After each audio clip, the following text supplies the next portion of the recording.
Hi అండి. BSS రుచులు herbs and డిలైట్స్కి స్వాగతం అండి. ఇప్పుడు నేను మీకు ఒక మంచి ఫేస్ ప్యాక్ గురించి చెప్తానండి. ఇదిగోండి, ఇది ఒక కప్పు శనగపిండి తీసుకున్నానండి. నేను ఈ శనగపిండి ఇంట్లో ఆడిచిన శనగపిండి అండి. ఇది నేను ఇంట్లోనే తయారు చేశానండి శనగపిండిని. ఈ శనగపిండి కప్పు శనగపిండి తీసుకుంటే హాఫ్ కప్పు పసుపు తీసుకోవాలండి. హాఫ్ కప్పు పసుపు, పావు కప్పు శాండిల్ పౌడర్, పావు కప్పు పావు కప్పు ఆరెంజ్ పీల్ పౌడరు.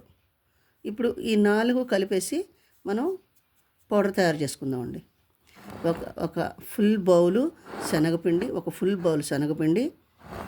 ఒక హాఫ్ బౌలు పసుపు, ఒక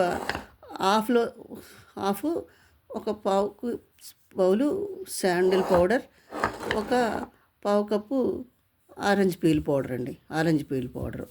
ఇప్పుడు ఇవి కలిపేసుకుందామండి. మనం మంచిగా చక్కగా ఒక బేసన్ పెట్టానండి. ఈ శనగపిండి వేసేసాను.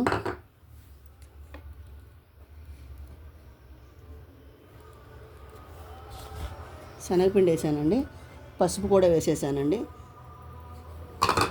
ఆరెంజ్ పీల్ పౌడర్ వేసానండి. Sandal powder, orange peel powder కూడా ఇంట్లో తయారు చేసిందేనండి.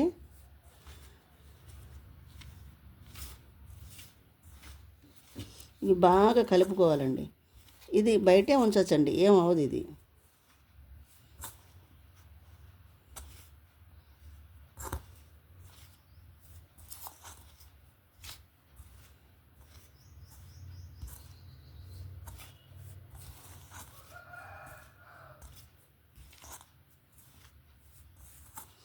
బాగా కలిపేసుకుని దీన్ని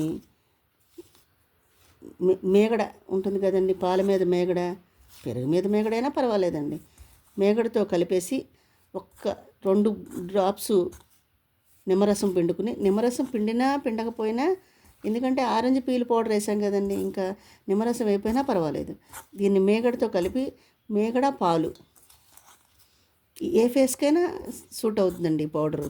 ఏ ఫేస్కైనా, కొంతమందికి ఆయిలీ స్కిన్లా ఉంటుంది, కొంతమంది డ్రై స్కిన్లా ఉంటుంది. ఏ ఫేస్కైనా సెట్ అయిపోతుందండి ఈ పౌడరు. దీన్ని అప్లై చేసుకుని ఒక పావు గంట, ఒక 20 మినిట్స్ ఉంచేసి, బాగా ఆరిపోతుంది కదండి. అప్లై చేసిన తర్వాత డ్రై అయిపోతుంది కదా, అప్పుడు క్లీన్ చేసేసుకుని చల్లటి వాటర్తో క్లీన్ చేసుకోవాలండి. కూల్ వాటర్తో క్లీన్ చేసుకోవాలి. ఇది బాగా క్లీన్ చేసుకుని చక్కగా స్మూత్గా ఇలా ఇలా ఇలా ఇలా నీట్గా రాసుకోవాలండి. ఇలా పైకే రాయాలి, కిందకి రాయకూడదు. ఫేస్కి అప్లై చేసుకునేటప్పుడు పైకే రాయాలి తప్ప కిందకి మనం ఇలా రాస్తాం కదా, అలా కాదు, ఇలా రాయాలి. ఇలా రాయాలండి. ఇలా రాసుకుని ఫేస్కి చక్కగా అప్లై చేసేసుకుని ఆరిపోతున్న తర్వాత కూల్ వాటర్తో క్లీన్ చేసుకుని ఒక 6 అవర్స్ వరకు సోప్ రాయకూడదు. ఎలాంటి ఫేస్కైనా సూట్ అవుతుందండి ఈ పౌడరు. ఎలాంటి ఫేస్లకైనా సూట్ అయిపోతుంది ఈ పౌడర్. ఇప్పుడు దీన్ని సర్వింగ్ బౌల్లోకి తీసి చూపిస్తానండి. కలిపేశాను.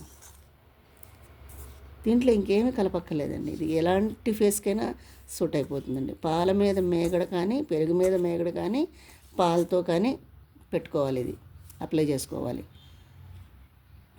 ఇది సర్వింగ్ బౌల్లోకి తీసి చూపిస్తానండి.